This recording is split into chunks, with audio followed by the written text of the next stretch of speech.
My groom slipped my ring onto another woman's finger.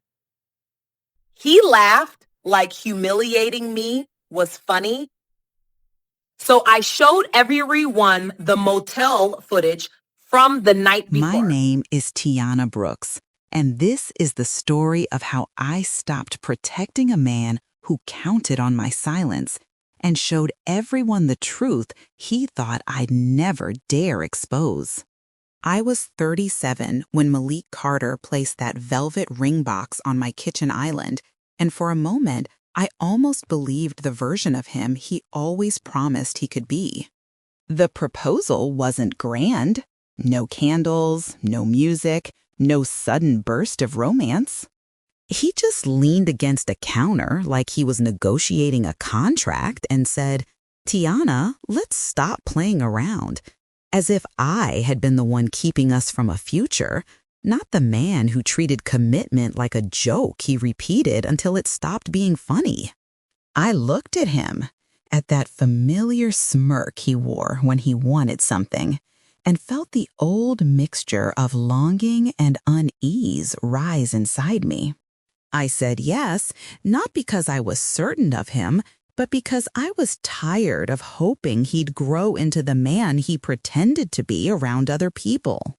My friends were thrilled, though I could see the concern flicker behind their congratulations. They had witnessed the little things, the way Malik dismissed my accomplishments as cute, or how he'd tell stories at gatherings that made me sound controlling just to get a laugh. Once, at a dinner party, he joked that I managed him like one of her spreadsheets, and everyone chuckled while I felt myself shrink in real time. He slid his arm around my waist and whispered, "Relax, T. They know I'm kidding."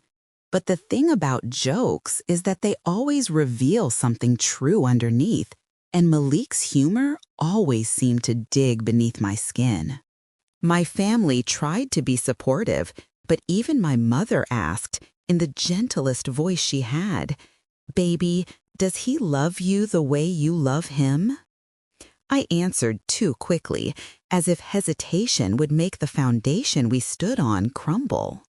My mother watched me with that knowing look only women who have lived through a lifetime of disappointments can give.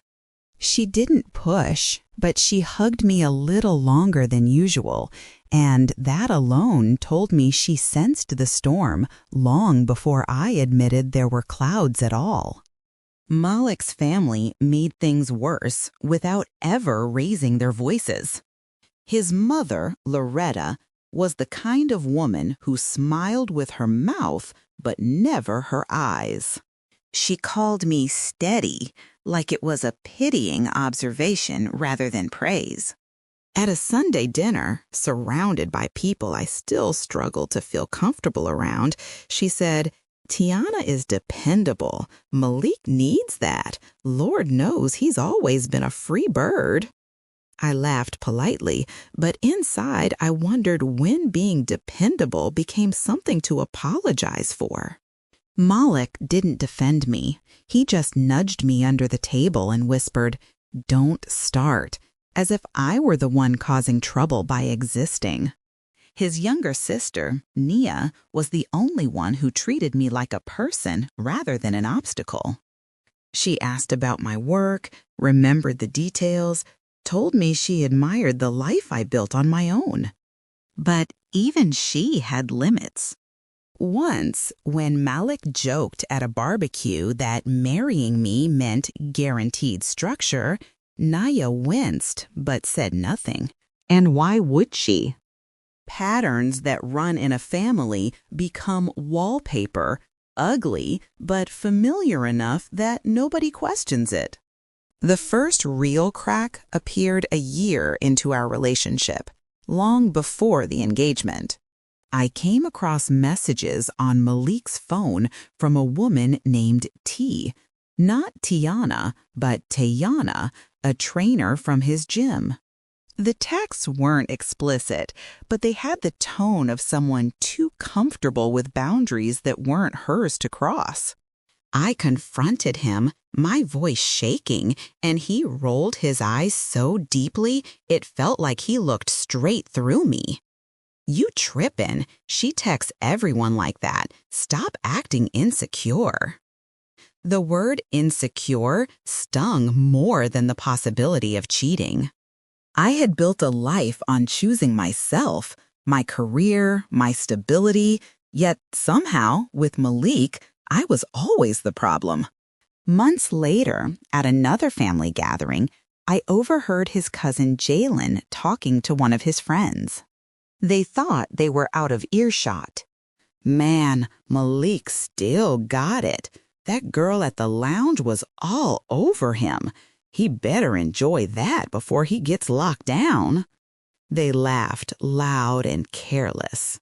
I stood frozen, holding a bowl of salad, pretending the conversation wasn't slicing through me like thin razor-sharp wire. When Jalen realized I was behind him, he went silent and mumbled something about playing.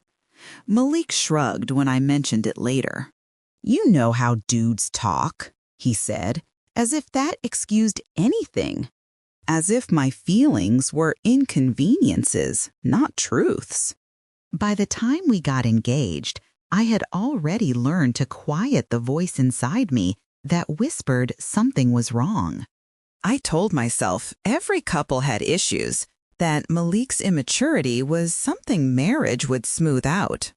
I imagined us years later laughing about how clueless he used to be. But the truth I refused to face was that Malik didn't see relationships as a partnership. He saw them as performance. He loved being admired, adored, praised. He loved the idea of being a man women wanted, but only one could claim. I was supposed to feel lucky he chose me. I tried to. I really did. One moment that sealed itself into my memory happened during our engagement photo shoot. The photographer asked him to pull me close and whisper something sweet in my ear. Instead, he murmured, "You better not start acting like a bridezilla," then smiled wide for the camera. I felt my cheeks burn while he beamed, convincing the world he was affectionate with me. When the photographer stepped away to adjust the lights, Malik let go of me and said, "This whole day is costing me enough. Don't make it more difficult." I stared at him, stunned, wondering how a man could hold you tenderly for a picture and then bruise you with words the next second. But I didn't walk away. I told myself stress made people say stupid things. I told myself that relationships require forgiveness. I told myself I could still make this work. I didn't realize yet that I was confusing endurance with love. The real shift happened during a dinner with my girlfriends a few months before the wedding. We sat in a cozy booth, laughter filling the space, until one of them, Mariah, gently placed her hand on mine and asked, "T, do you feel safe with him?" The question broke something loose in me. Not because Malik was dangerous, but because I had never considered safety an emotional concept until that moment. Did I feel safe? No. I felt evaluated, measured, tolerated, sometimes cherished, often dismissed. I told them I was fine. They exchanged looks that said they didn't believe me. But the hardest part, the part that makes Chapter 1 hurt the most, is that deep down I already knew Malik was not loyal. I knew he thrived on attention. I knew he loved the idea of commitment more than the actual work of it. And yet, I kept choosing him. I kept choosing the hope that he would change, the fantasy that being loved loudly in public could make up for being belittled quietly in private. Every time I stayed silent, I thought I was keeping peace. But really, I was teaching him how to treat me. And he learned well. By the time the wedding week arrived, I had convinced myself the worst was behind us. I thought maybe the ring, the planning, the future stretching before us would finally anchor him. I didn't know then that the biggest betrayal was still coming. I didn't know that the man I was about to marry had already torn our future apart the night before. I didn't know that the pain I had swallowed for years was about to come crashing back in front of a church full of people, and that this time I wouldn't swallow it. This time, I would burn the illusion down. The night before the wedding began with a silence that felt deliberate. Malik said he'd be staying with his cousin Jalen so they could get to the barber early, and even though something inside me tightened at the idea, I nodded and pretended it didn't bother me. We were standing in the suite the hotel reserved for the bridal party, the lights dim, my dress hanging near the window like a promise I had convinced myself to trust. Malik kissed my forehead quickly, already halfway out the door, and said, "Don't overthink tonight, T. It's supposed to be chill." That word, supposed, lingered in the air long after the door closed behind him. I stared at the empty doorway and tried to shake the feeling that he was walking out of more than just the room. As the evening stretched on, the bridal suite filled with the hum of preparations, laughter, and the soft shuffling of dresses being steamed. Patrice, my maid of honor and childhood friend, stood before the bathroom mirror touching up her lip gloss. She glanced at me through the reflection and asked, "You okay? You're doing that thing where you disappear into your head." I forced a smile, but something about her tone felt too light, too casual, like she was checking a box rather than offering real concern. She'd been unusually close to Malik during the planning. Inside jokes, long glances, moments when they seemed to understand each other in ways that left me feeling like the outsider at my own wedding. I pushed the thought aside. Distrust felt like betrayal, and I was tired of feeling like the suspicious one. When the room finally quieted and everyone drifted off to their suites, I remained awake, lying in bed with the glow of the lamp painting soft gold along the hotel wallpaper. I stared at the phone on the nightstand, waiting for Malik to call. Hours passed. I dialed him twice. Both times the call rang until it died into silence. My chest tightened, and I tried to steady my breath. I whispered to myself, "He's with his cousin. It's late. He'll call." When he finally did, his voice sounded loose, like laughter still hovered around him. "T, stop worrying. I'm good," he said, as if I were a stranger asking too much. I wanted to ask where he was. I wanted to ask if he cared how uneasy I felt. Instead, I said, "Okay, I'll see you in the morning." Morning came with sunlight I didn't feel. Makeup artists fluttered around me, stylists adjusting gowns, photographers snapping photos of shoes and jewelry. I moved through the suite like a ghost rehearsing joy. Patrice floated from one corner to another, humming softly, smiling too much, asking too few real questions. When the photographer called us to gather for a group shot, Malik's sister Naya slipped in, saw my face, and touched my arm lightly. "You don't have to smile for people who don't deserve it," she whispered. I didn't answer. I didn't know how to hold that kind of truth without breaking in half. By the time we arrived at the church, guests were already filling the pews. I could hear the low buzz of excitement from behind the heavy wooden doors. Bridesmaids adjusted their bouquets, The coordinator called out orders, and I stood alone for a moment, clutching my veil as if it could anchor me. I inhaled deeply, reminding myself that today was supposed to be beautiful. Today was supposed to be mine. But even as I tried to settle my thoughts, a cold undercurrent ran through me, a feeling I'd learned to ignore far too well. When the coordinator signaled that it was almost time, I peeked through the small crack between the doors and saw Malik at the altar.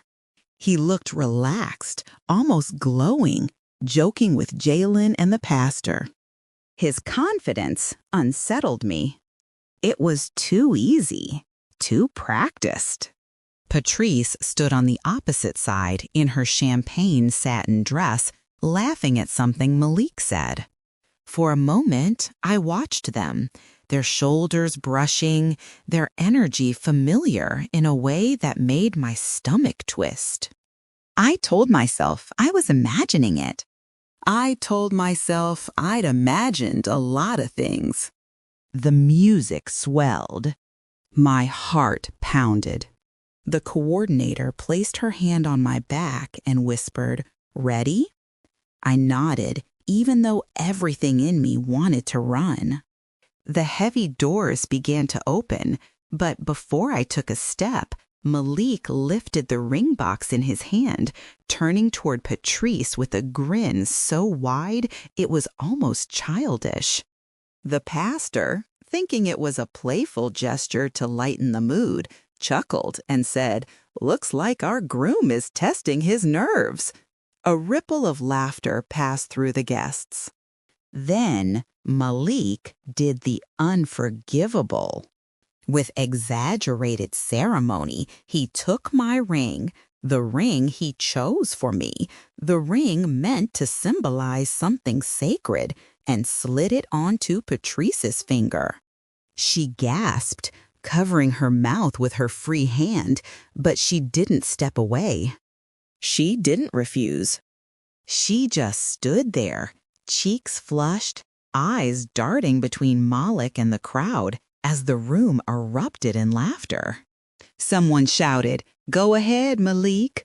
Another voice added, "Switch the bride." Laughter crashed like waves hitting a shore I was standing too close to. My breath caught in my throat. I couldn't move, couldn't speak. My fingers went cold around the bouquet. The sound warped around me until it became something metallic, sharp, unbearable. Malik looked at me and said, grinning, "Relax, baby, it's just a joke." But his eyes didn't look apologetic. They looked entertained, proud, as if humiliating me was part of the performance. In that moment, something inside me didn't just crack, it broke clean through. I felt years of swallowed hurt rise violently. All the moments I brushed off, all the times I convinced myself to be understanding, loyal, forgiving. My silence had been his permission, and he had taken it eagerly. Patrice tried to slide the ring off, her hands shaking, but the moment was already carved into everyone's memory. Malik, still laughing, tried to wave it off. "Y'all too serious. It's funny." He looked at me again, expecting me to smile, to shrug, to play along. That was the final blow. The expectation that I would make myself small again so he could remain big. Inside my head, a single thought rang clear, steady, and irreversible. Enough. Enough pretending. Enough forgiving. Enough swallowing disrespect dressed as humor. Enough building a future with a man who didn't care if he crushed me in front of the world. Enough standing still while he played games with my dignity. The music faltered. The laughter softened. Some guests began to sense the wrongness, their attention shifting from Malik's spectacle to my stillness. Naya stood from her seat, eyes wide, recognizing the moment her brother went too far. I didn't shed a tear. I didn't plead. I didn't ask him why. Instead, I inhaled slowly, feeling something inside me harden with purpose. This was no longer a wedding. This was the breaking point he created with his own hands. And I knew, without planning, without hesitation, that he would never recover from what? The moment Malik slipped my ring onto Patrice's finger, I felt the room tilt, but my mind did not go blank the way people say it does in a crisis. It sharpened. It was like every blurred edge from the last few months snapped into focus at once. The laughter, the cheap performance, his eyes daring me to play along, all of it clicked into place around one quiet truth. I had been preparing for this without fully admitting it to myself. This wasn't just a breaking point. It was the moment my plan stopped being hypothetical and became inevitable. It had started weeks before, in Malik's car on a Tuesday that should have been unremarkable. We had gone grocery shopping together, bickering lightly over brands of cereal, pretending we were already a married couple with boring routines. When we got home, he tossed me the keys and asked if I could grab his gym bag from the trunk. The bag tipped when I lifted it, and a small, crumpled receipt slid onto the bumper and fluttered to the driveway. I almost ignored it. Almost. But something in my chest tugged, the same intuition I had been silencing for years. I bent to pick it up, and there it was. The name of a motel, a room charge, a timestamp from late at night, Malik's license plate printed at the top. I stood there holding the paper like it was something radioactive. The amount wasn't much. The motel was the kind of place people go when they want to avoid questions, not when they want luxury. I flipped it over, hoping for some indication that it wasn't what it clearly was. No luck. When Malik came outside, he saw the receipt in my hand and froze for a millisecond. It was quick, but I caught it. That flash of calculation, the scramble for a story. "Oh, that?" he said, forcing a laugh. "That's Jalen's. We crashed there after the game last month. You know how it is when you don't want to drive all the way back." His tone was casual, but he didn't reach for the receipt. He just watched me, waiting to see if I'd push. "What game?" I asked, my voice too calm even to my own ears. Malik rolled his eyes, turned to the trunk, and yanked out the bag as if the conversation annoyed him more than the accusation itself. "T, why you always interrogating me? You think I'd be dumb enough to cheat and leave paperwork in my own car? Come on now." He shoved his hands into his pockets and leaned against the car door, staring at me like I was the one out of line. "You want to marry me or cross-examine me?" he added, the corner of his mouth lifting into that familiar smirk.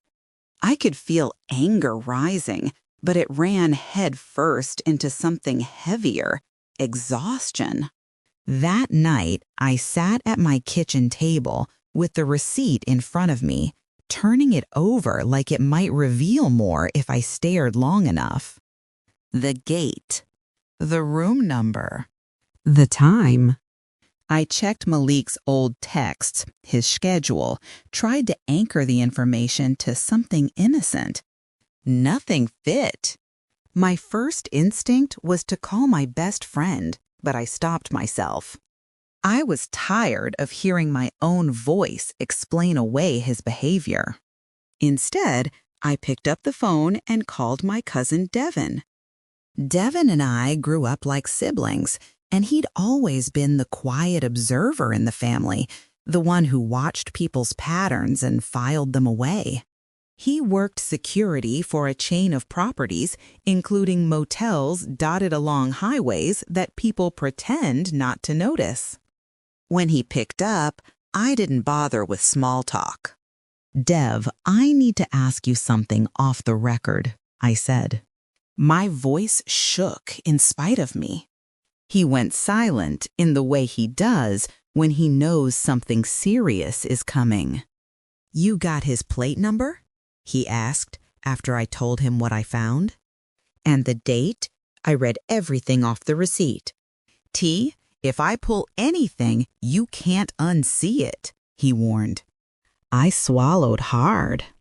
"I'm already seeing too much," I replied. The week that followed was a masterclass in pretending. I went to cake tastings, answered emails from the wedding planner, checked in with the florist about the arrangements, all while a knot of dread sat in my stomach like a stone.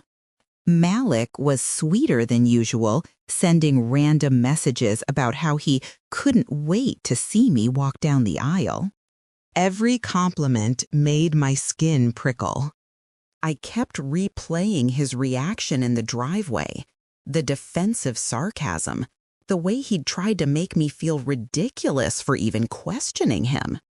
I knew I was at a crossroads. Either I accepted his version of reality and buried my doubts, or I let the truth surface and risked losing the life I thought I wanted. I chose something else entirely. I chose to investigate. 3 days later, an unmarked padded envelope appeared in my mailbox.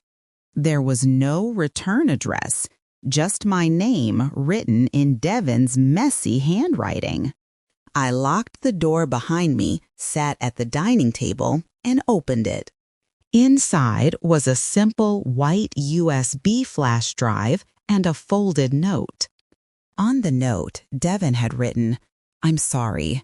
Make sure you really want to watch this." My hands trembled as I plugged the drive into my laptop. For a moment, I just stared at the screen, my cursor hovering over the only file in the folder. It was labeled with a date and a time, nothing more. I clicked. The screen flickered, and then there it was, a grainy black and white hallway, the angle slightly tilted, as security cameras always are. The timestamp in the corner matched the one on the receipt. I watched the hallway stay empty for a few seconds, my heartbeat sinking with the silence.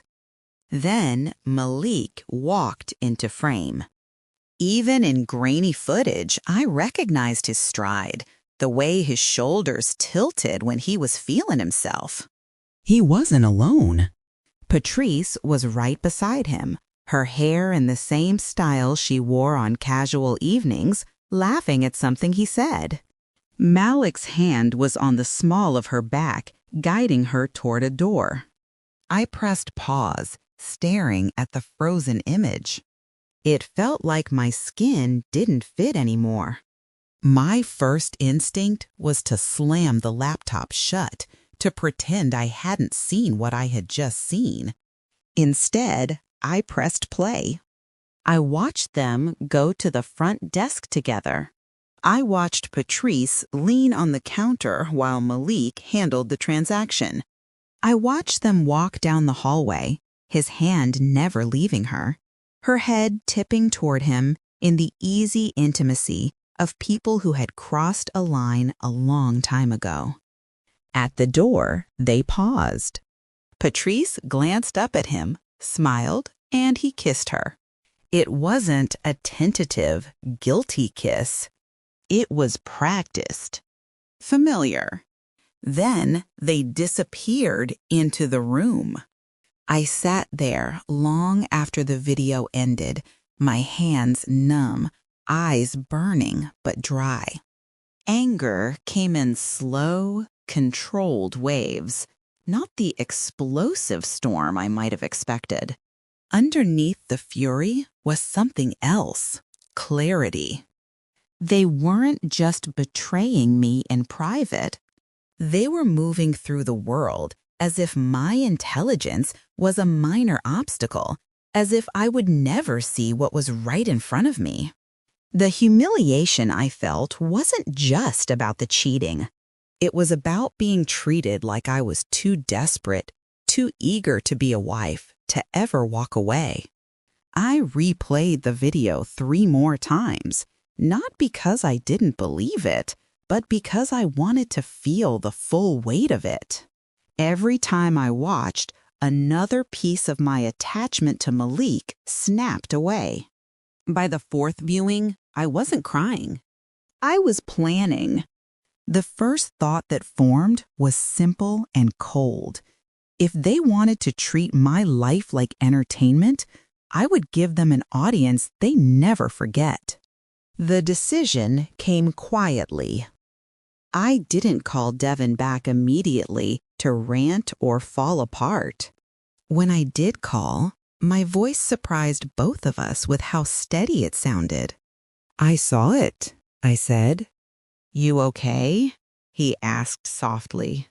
I paused, then answered honestly. "No, but I'm clear." Devin exhaled, long and heavy. "What you gonna do?" I stared at the laptop screen, the frozen hallway image still open. "I'm going to let them tell on themselves," I replied. He didn't try to talk me out of anything. "Whatever you decide, just make sure you walk away with your head up," he said. "You hear me?" I swallowed. "I hear you." The next day, I took the flash drive to a print and media shop under the pretense of needing a backup of our wedding slideshow.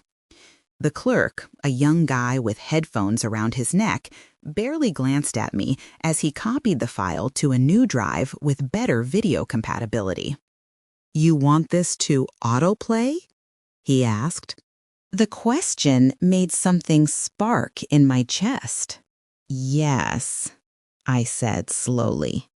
"I want it to play as soon as it's loaded." He nodded, clicked a few keys, and handed the new drive to me. "You're all set." If he wondered why the bride-to-be had such a haunted look in her eyes, he didn't say anything. When the wedding coordinator asked about the AV setup for the reception and ceremony, I told her I had a special video I wanted to surprise Malik with, something personal. She smiled, excited, and said, "Grooms love that kind of thing. We'll make sure it plays smoothly." I returned her smile, letting her believe it was a montage of childhood photos and romantic clips. The lies came easier than I expected. Maybe because for so long, I had been lying to myself about who Malik was. The only person I couldn't keep fully in the dark was Naya. One afternoon, a few days before the wedding, she stopped by my apartment with a bag of takeout and that familiar crease of concern between her brows. "You've been quiet," she said, setting the food down. "Quieter than usual." I debated for a long moment before asking her, "If you knew something about your brother that would change everything, would you still want me to walk down that aisle?" She didn't answer right away. Instead, she sat down across from me and studied my face. "Honestly," she said finally, "if he did something foul, I'd rather you find out now than 10 years in and 3 kids deep. But I also know you love him, so I'd want you to choose yourself either way." Her words landed softly but firmly, like a hand pressed to a wound to stop the bleeding. I didn't show her the video, but I took her answer with me like armor. The logistics of my plan were simple on paper and brutal in reality. I met with the AV technician the rehearsal day, a quiet man named Marcus who was more focused on cables than conversation. "Where do you want this played?" he asked, holding the labeled flash drive. My throat tightened around the answer. "At the front," I said. "Behind the altar, when I give you the signal." He raised an eyebrow slightly but nodded. "Got it. One click and it's live." I watched him plug it into the system, the file name appearing on the screen, Slideshow Final. If anyone had glanced over his shoulder, they would have thought it was just another wedding tradition. There was one moment the night before the ceremony when the whole plan almost unraveled. I had left my laptop open on the table in the bridal suite, the video paused on Malik and Patrice in the motel hallway. I'd been interrupted by a call and stepped out for a minute. When I came back, Patrice was standing a little too close to the table. She snapped her gaze up as soon as she heard the door, forcing a laugh. "Girl, I was just looking for my lip balm," she said, moving away a little too quickly. My heartbeat thudded in my ears as I discreetly checked the trackpad. The video window had been minimized, but the timing bar had shifted. She had seen something, or at least sensed it. We locked eyes for a long moment. I smiled calmly and said, "You find what you were looking for?" Her lips parted, then closed.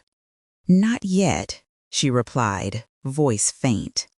After she left, I shut the laptop and slid it into my bag. The risk made my hands shake, but it also confirmed something. Her nerves were not those of an innocent woman. In the final hours before the ceremony, I lived inside two realities at once. On the outside, I was the composed bride, getting her makeup done, posing for photos, answering texts about seating charts and timelines. On the inside, I was a strategist, replaying the steps of my plan, imagining the moment truth would hit the room like a dropped chandelier. Every time Malik sent a message calling me Mrs. Carter already, or joking about the after party, I felt less and less like his future wife and more like the executioner of his carefully curated image. Standing behind the church doors, listening to the guests settle, I realized how far I had come from the woman who once believed silence would keep the peace.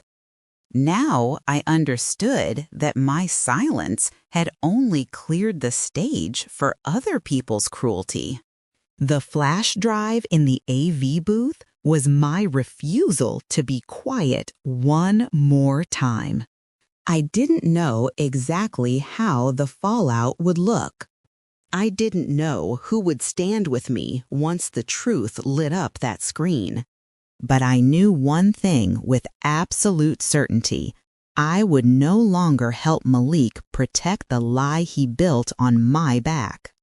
So when he slipped my ring onto Patrice's finger and laughter burst through the hall, I didn't crumble.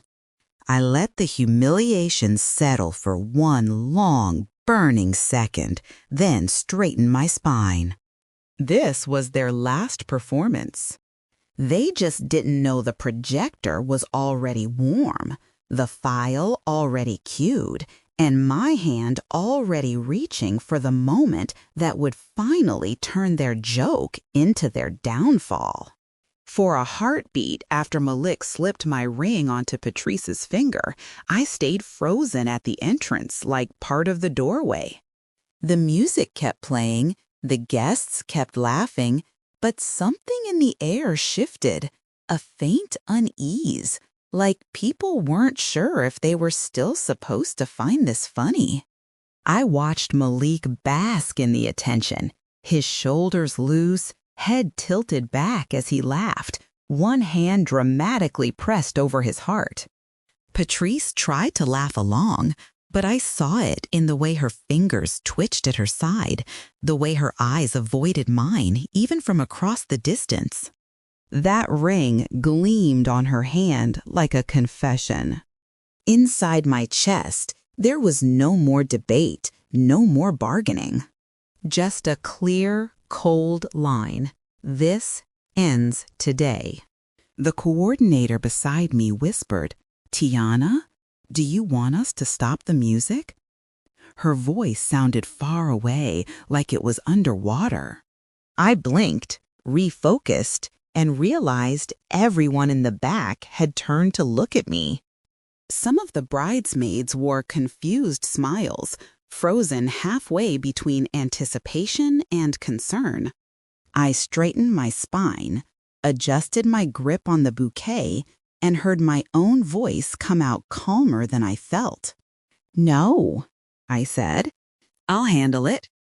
My heels clicked loudly against the floor as I stepped forward, each step echoing in the sudden quiet created by people sensing trouble and leaning in.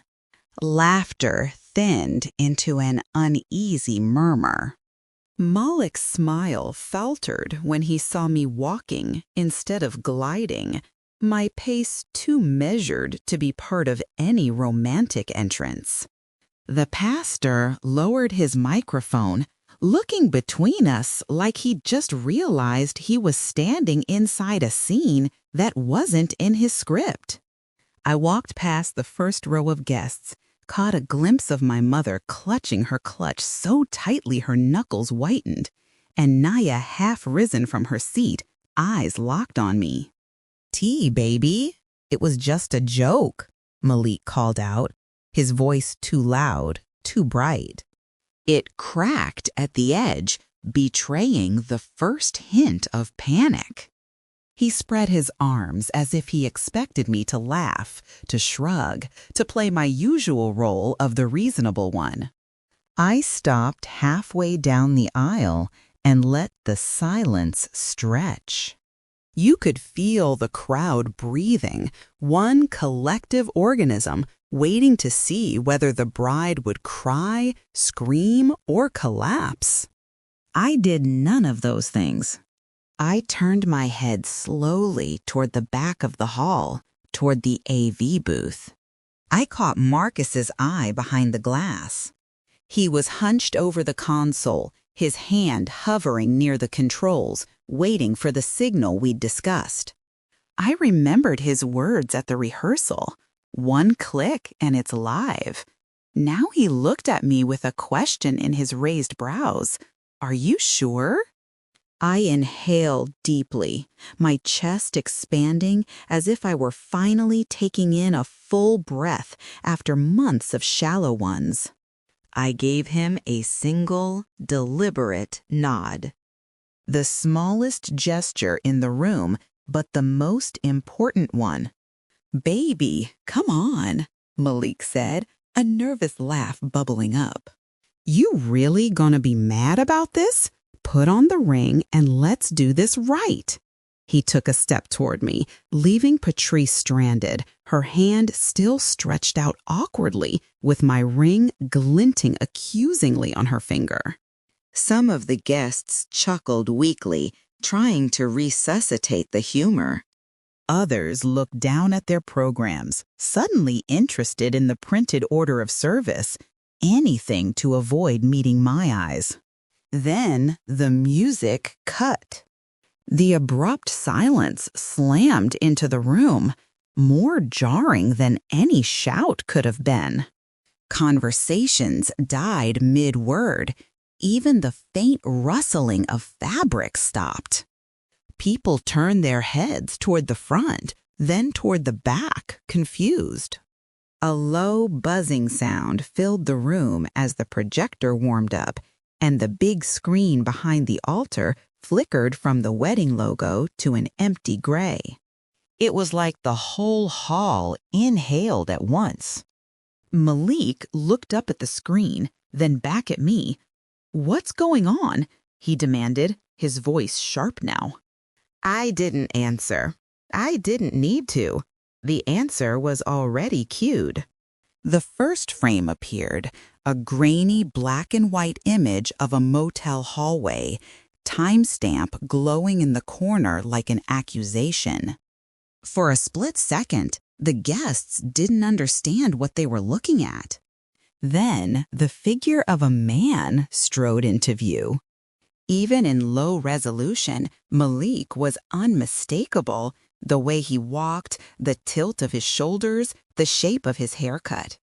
A murmur rippled through the pews. "Is that?" someone whispered. Patrice's bouquet hit the floor with a soft thud. My ring on her finger suddenly seemed to burn her. She tugged at it frantically, her breath coming shallow. "Malik," she said under her breath, panic cracking her voice, "turn it off." But the video kept playing. The camera captured Malik walking up to the front desk with another figure beside him. Patrice, in a simple dress and jacket, her hair tied back, looked up at him with a familiar, easy intimacy that had never been meant for me to see. Guests leaned forward, straining to reconcile the cheerful maid of honor with the woman laughing in the low-ceilinged motel lobby.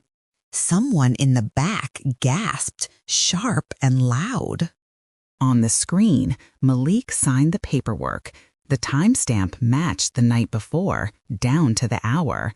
He glanced around the lobby, then placed his hand on the small of Patricia's back, guiding her toward the hallway. Their bodies brushed together with the ease of repetition. They didn't move like two people making a mistake. They moved like people revisiting a habit.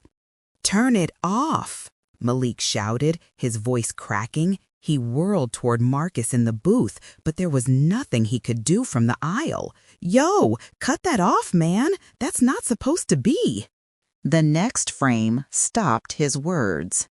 On the screen, in harsh monochrome, Malik and Patrice paused in front of the motel room door. Patrice looked up at him, her face soft. Malik leaned down and kissed her. It wasn't a peck, not some ambiguous gesture that could be spun as friendly. It was slow, familiar, the kind of kiss that spoke of practice, secrets, repetition. The room went utterly still. Even the air seemed to freeze.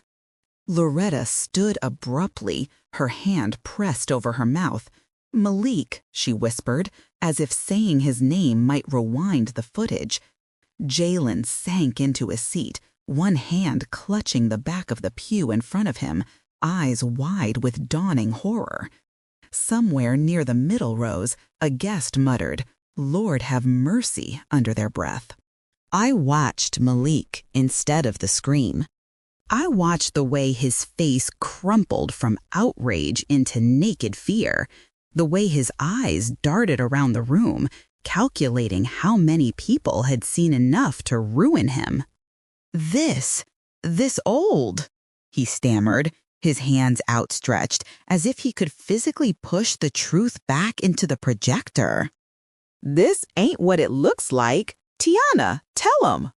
That part almost made me laugh. The idea that he still believed I was on his side, that I'd step in and reinterpret his betrayal for the crowd. I took another step down the aisle, the hem of my dress whispering against the floor. All eyes were on me now, waiting to see if I'd break down, slap him, run away. I did none of those things.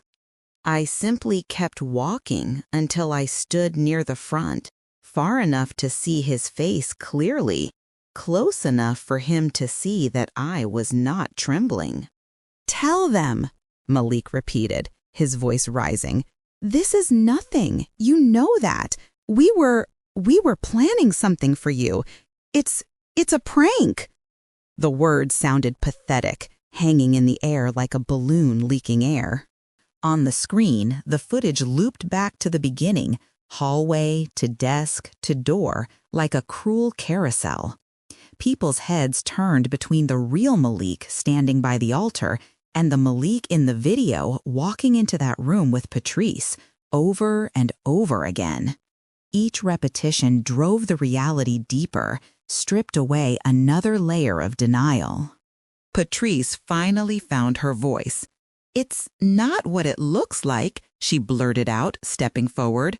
Her mascara had smudged, and the ring still clung stubbornly to her finger. "Tiana, you know I would never. We were just talking. The camera angle." My mother's voice sliced through her excuses.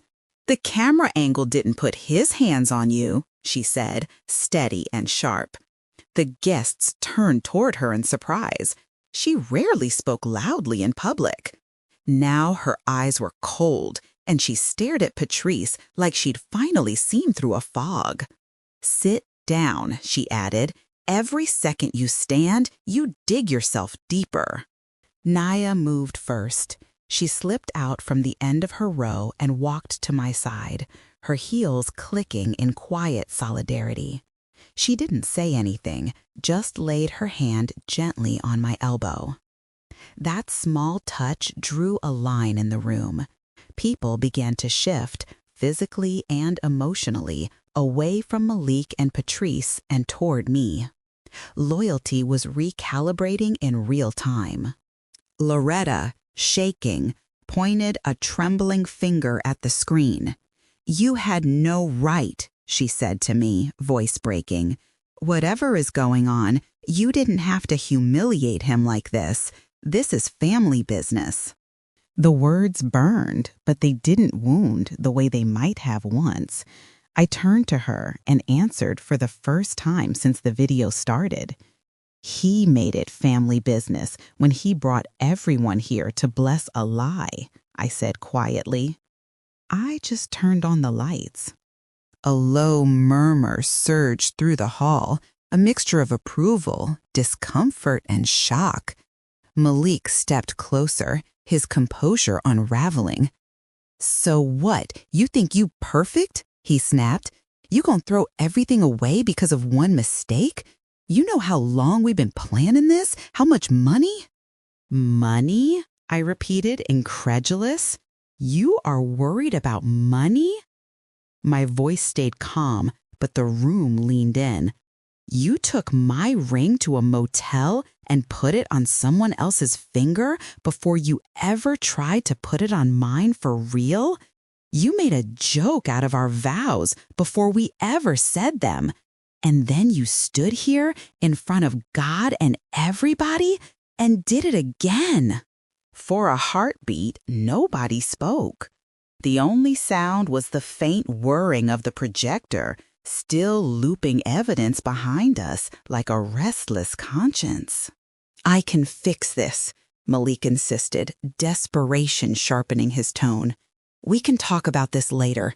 Turn it off, sit down, and we'll reset, right?" He glanced at the pastor, looking for backup. The pastor cleared his throat, clearly uncomfortable, and said, "Son, I think this is between the two of you right now." The fact that even the man standing between us at the altar refused to co-sign his fantasy seemed to hit him. Malik's shoulders sagged slightly. "T, don't do this," he pleaded, his bravado collapsing into raw panic. "You know I love you. You know I ain't going nowhere. This was just me being stupid." I thought of all the nights I'd convinced myself stupidity was better than cruelty, all the times I'd translated his disrespect into immaturity just to stay. I met his eyes and felt something final settle into place inside me. "You've been just being stupid for a long time," I said softly. "I used to think my silence was protecting what we had. Turns out it was just protecting you." Then I did what he never expected. I turned my back on him, not to flee, but to face everyone else. Rows of familiar and unfamiliar faces stared back. Co-workers, cousins, neighbors, old classmates, church members. People who might have believed for years that we were a solid couple, that I was lucky to have a man as charming as Malik. I lifted my chin and let my voice carry without screaming. For anyone wondering, I said, this is why the wedding is not happening today.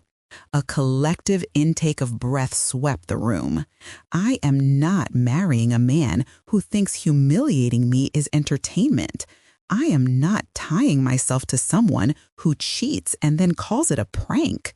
You can go home and call this whatever you want, drama, scandal, mess. But for me, this is freedom.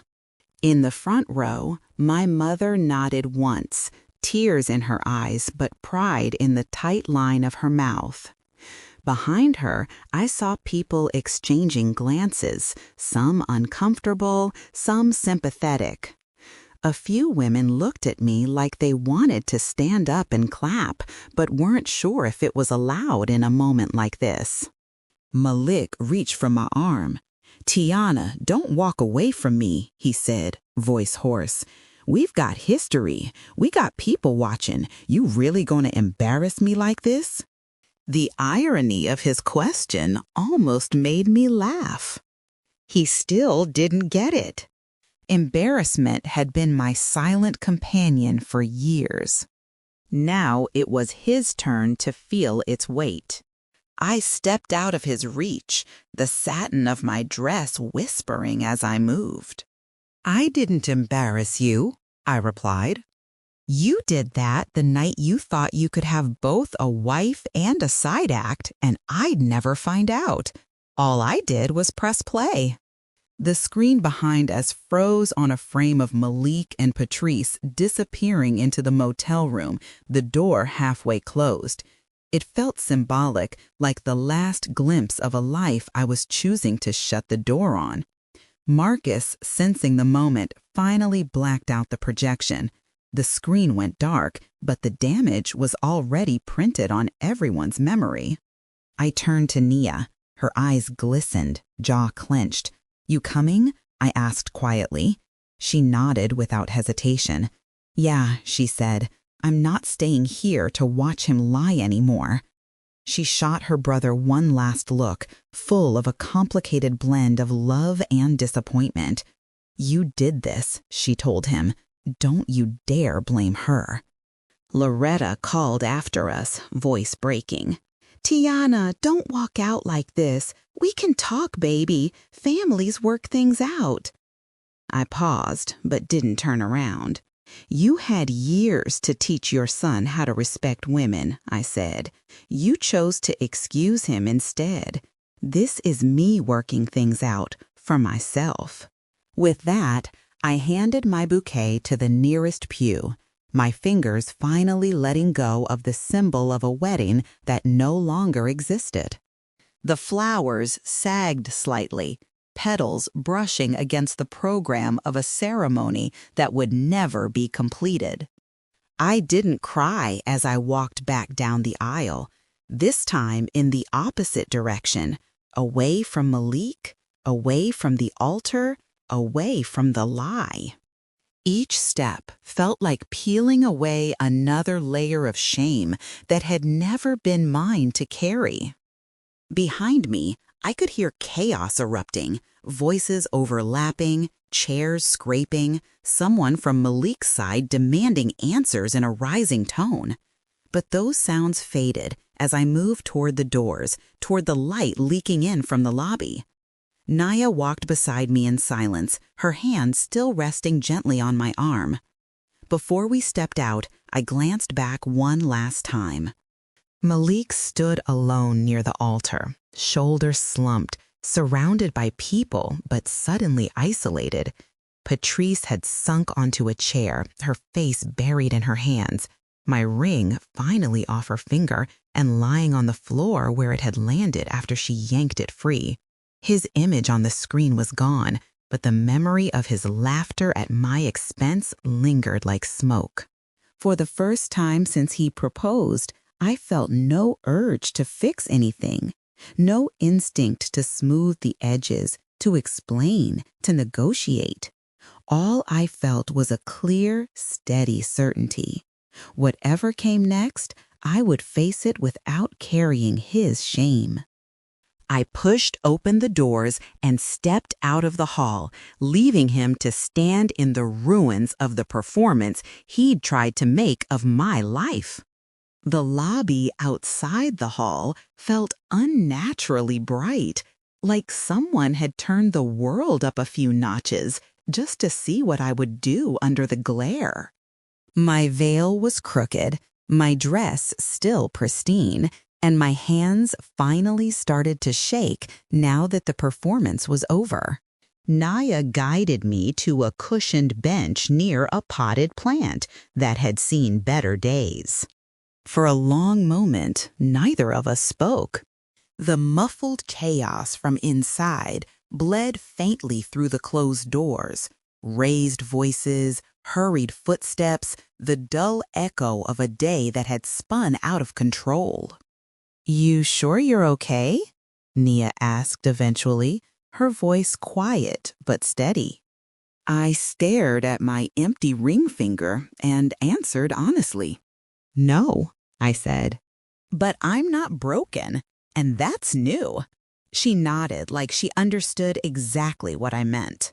"He's been getting away with this kind of thing a long time," she said, picking at the edge of her nail.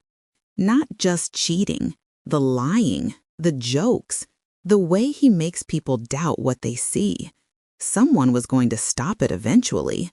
I just hate that it had to be like this." I thought about that, about my choice of battlefield. I could have left quietly. I could have slipped off the engagement ring, packed a bag, and disappeared from his life with nothing but a text explaining why. It would have spared me the spectacle. It also would have spared him the accountability. For years, I had been the one absorbing his behavior, smoothing it, translating it, cushioning the impact so other people never had to see it fully. My silence had been his shield. The projector was just the moment I finally stepped out from in front of him and let his actions hit him directly. My phone buzzed relentlessly in my clutch, a tiny, vibrating reminder that news travels faster than healing. Messages stacked on top of one another, texts from friends who had been in the hall, ones who hadn't but had already heard, unknown numbers, missed calls. A part of me wanted to respond to everyone, to explain my side, to make sure nobody twisted the story into something that painted me as dramatic, vindictive, unstable. But a quieter, wiser part of me knew I didn't owe explanations to anyone who hadn't been paying attention when the red flags were waving. My mother slipped into the lobby, her eyes sweeping the space until they landed on me. She approached steadily, her heels firm against the tile, and when she reached me, she didn't cry or collapse into hysterics the way some mothers might. She just sat beside me and took my hand. "You did the right thing," she said. "No preamble, no conditions. I wish you hadn't had to do it this way, but baby, I'm proud of you." I rested my head lightly against her shoulder, letting myself feel the comfort I had denied myself for so long by pretending everything was fine. I kept thinking if I stayed calm, if I didn't make a scene, things would get better, I admitted. I thought my silence was helping us grow, but all it did was teach him that he could do whatever he wanted and I'd fix it.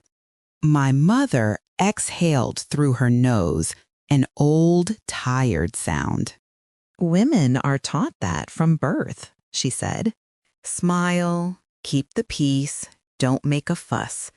We call it strength, but most of the time it's just us swallowing things that should never have been put in our mouths in the first place." She paused, then added quietly, "You spit it back out today. He's choking on what he served you. That's not cruelty. That's balance. The doors opened again, and people began trickling into the lobby in small clusters. Some gave me wide, awkward berth, like I was radioactive. Others paused, hovering, wanting to say something, but unsure what. A few women came up with hugs, quick murmured words. You did what you had to do. You're stronger than I'd be. I wish I'd left when I had the chance. Confessions that hinted at their own hidden stories. I realized then that my humiliation wasn't as unique as it felt. It was just louder, more visible. Loretta emerged eventually, her face pale and tight. For the first time since I'd met her, she looked less like a matriarch and more like a woman whose carefully polished image had slipped. She approached us, hesitated, then addressed me without her usual condescension. "Tiana," she said, "I should have listened more. To him, to you, to the signs." The word signs sounded foreign in her mouth, like she wasn't used to acknowledging them. I didn't raise him to do this, but I did let him think it was okay when he did. I studied her, seeing the cracks in her certainty. "I don't need you to take blame on my behalf," I replied softly. "I just need you to stop defending him at the expense of the women he hurts." Her shoulders slumped, and for a fleeting moment, I glimpsed the possibility that this might be her own turning point. "I'll talk to him," she said quietly. "But I won't ask you to come back. You deserve better than my son like this." That was the closest thing to an apology I was ever going to get. It was enough to stop me from hating her. It wasn't enough to forget. In the days after the non-wedding, the world shrank down to my apartment, my job, and a quiet that felt heavier than any noise. The venue coordinator called about logistics, deposits, unused catering, decorations. I made decisions quickly, ruthlessly practical, now that romance no longer blurred my edges. "Donate the food," I said. "Let the staff take what they want. I'm not eating a single thing from that day." The flowers were sent to a shelter. The dress hung in my closet for a while, a shimmering ghost of a life I'd almost stepped into. Eventually, I had it cleaned and boxed, not because I wanted to save the memory, but because I refused to let Malik's betrayal ruin something I had chosen for myself with joy.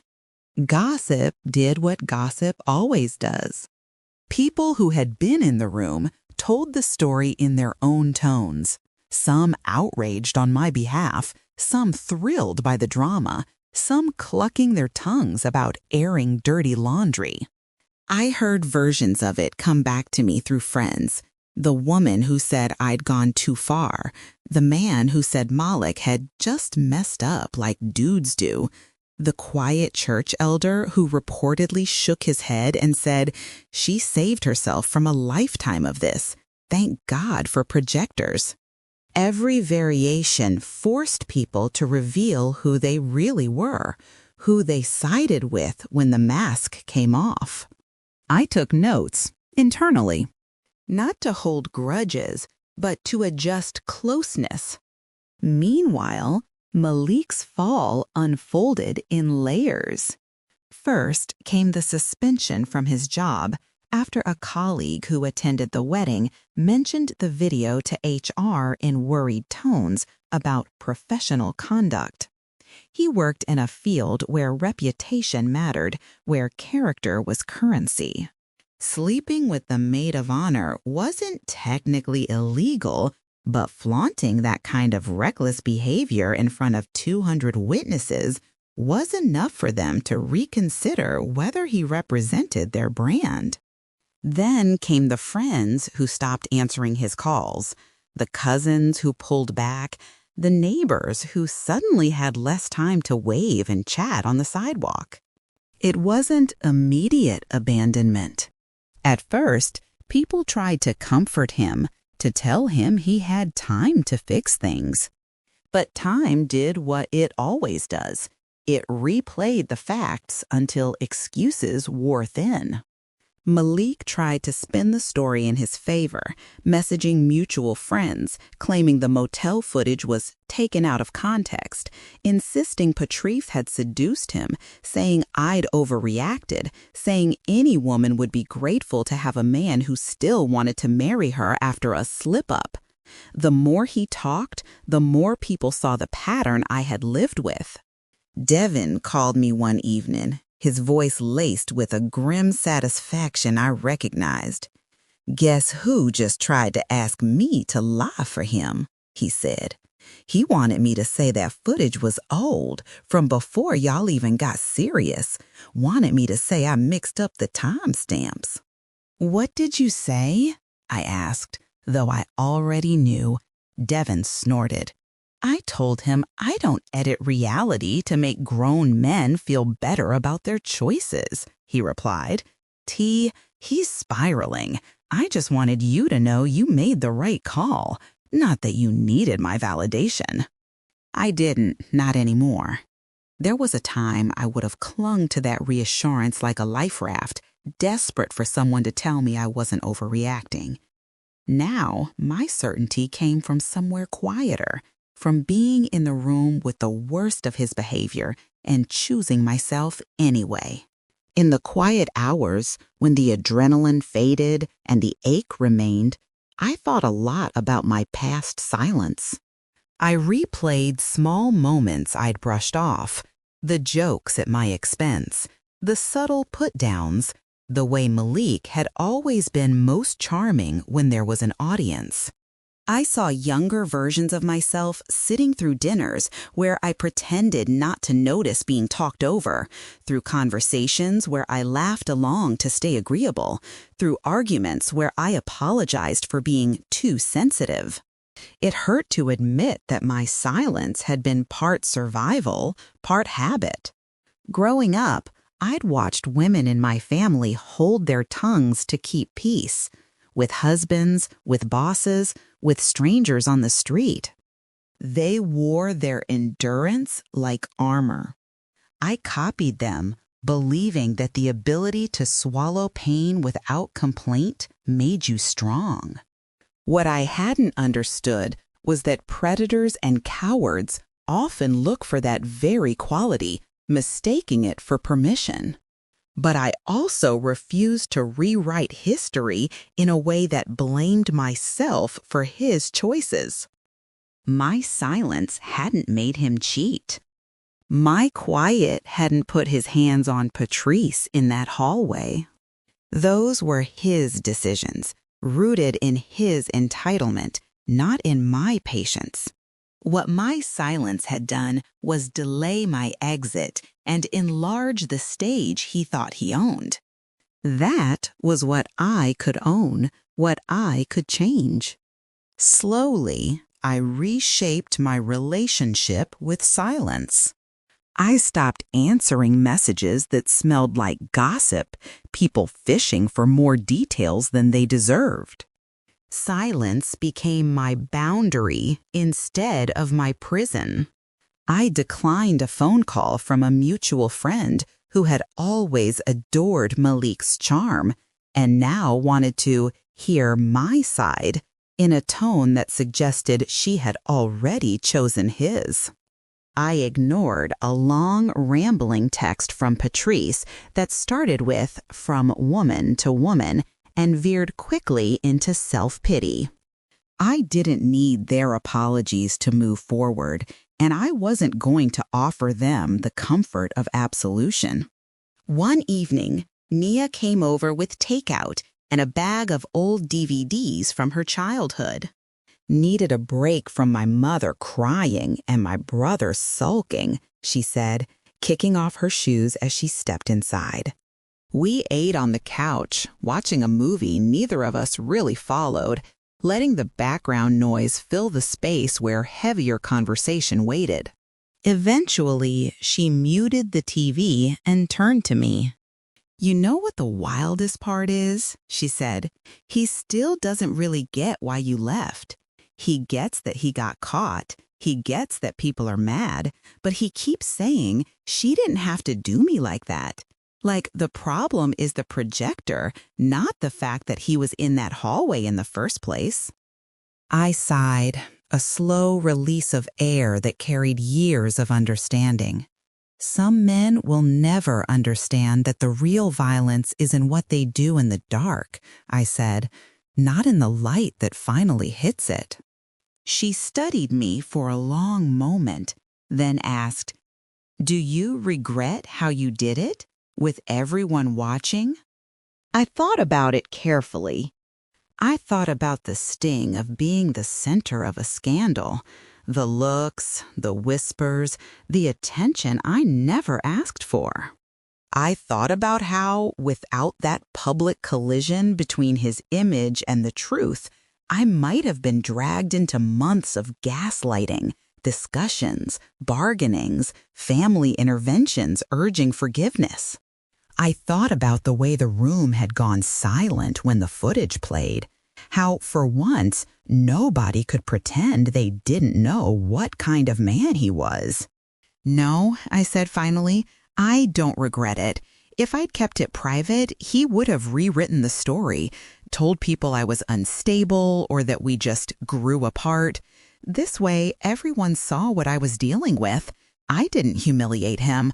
I just refused to let him keep humiliating me in peace." We sat in thoughtful quiet for a while. It wasn't the old, suffocating silence where I bit my tongue to keep someone else comfortable. It was a companionable quiet, the kind that lets your mind rest after being on high alert for too long. For the first time in a long time, I realized I was no longer listening for the next misstep, the next half-truth, the next disrespect wrapped as banter. The absence of that vigilance felt like freedom. Weeks turned into months. The story of the almost wedding faded from the front of people's minds, replaced by new scandals, new dramas, new things to whisper about in lobbies and parking lots. But for those who had been there, something permanent had shifted. I noticed subtle changes. A cousin who left her boyfriend after recognizing patterns she'd once brushed off. A coworker who started setting firmer boundaries with her partner. A church member who quietly confided that seeing me walk away made her reconsider what she'd been tolerating for 20 years.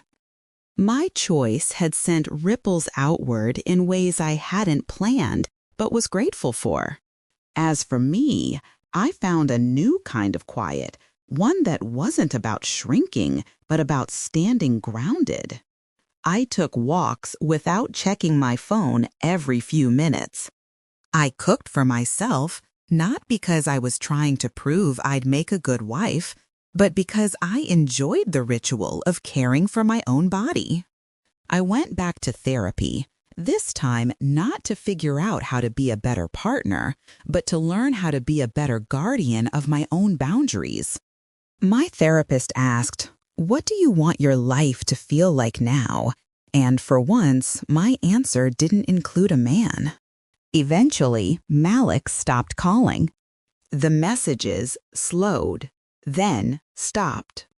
I heard through scattered updates that he'd moved in with a friend for a while, that his next relationship fell apart quickly when he tried the same half-truths and was met with less patience.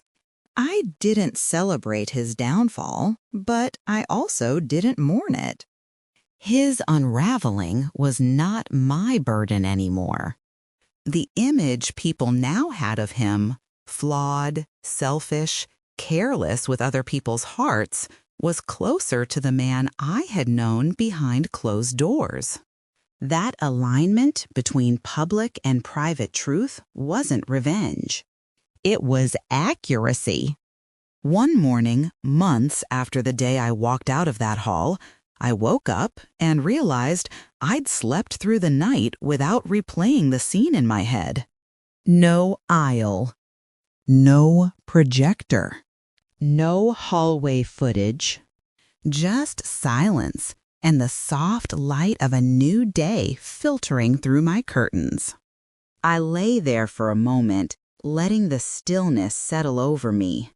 This, I realized, was the kind of quiet I had always wanted, one that wasn't full of unsaid words and swallowed pain, but of peace. My silence now is mine. When I choose not to respond, it's not because I'm afraid or because I'm trying to keep someone else comfortable. It's because I know my worth and I don't need to defend it in every argument, in every room. I speak when it matters. I stay quiet when it protects my peace. That is the transformation I earned in the ruins of that almost wedding.